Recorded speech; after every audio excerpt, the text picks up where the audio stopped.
If you've never made trifle before, this is your sign. Look at this one. It is layered with brownie, vanilla pudding, chocolate chip cookies, peanut butter mousse, and fresh whipped cream. It's basically every dessert you love stacked in one bowl. We're starting with the brownies on the bottom. These are already baked and cooled, and Nash is crumbling them into chunky pieces so every bite has some chocolate. Next, we're making homemade vanilla pudding from scratch. Nash is starting with egg yolks right into the pot. We're sweetening it with both sugar and a little honey.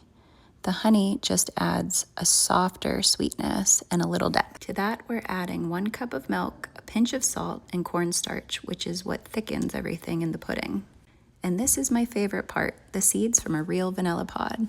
We're using the immersion blender to make sure everything is completely smooth before it hits the heat. Meanwhile, we're warming the rest of the milk in the microwave with the empty vanilla pods. That helps extract every bit of flavor from the pod. Now the pot goes on the stove over medium heat. We're stirring constantly so the eggs don't scramble and the cornstarch thickens evenly. While Nash keeps stirring, I slowly pour in the warm vanilla milk. Warming it first helps everything combine smoothly. You'll start to see it thicken pretty quickly.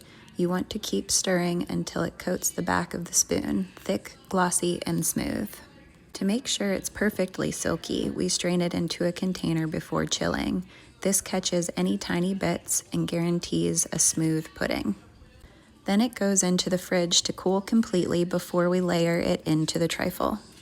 Next up, chocolate chip cookies. We're crushing them into rough chunks, not crumbs. You want texture in this layer. That soft little crunch after it chills, that's the magic. Now we're making the peanut butter mousse. This is the layer that takes it from good to unforgettable. We're starting with softened cream cheese, powdered sugar, and peanut butter. We use the paddle attachment to beat it until it's completely smooth. You don't want any lumps here, just thick, creamy peanut butter filling. This already smells dangerous. In a separate bowl, we're adding heavy whipping cream, and we're whipping it until stiff peaks form. You want it thick enough to hold its shape. That's what makes the mousse light and airy instead of dense. Then we add the whipped cream to the peanut butter mixture.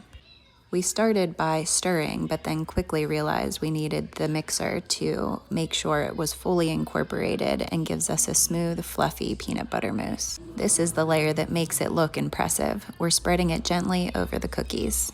To finish it off, we're making fresh whipped cream. We're adding heavy whipping cream and the inside of a real vanilla bean. That fresh vanilla makes such a difference. It's subtle but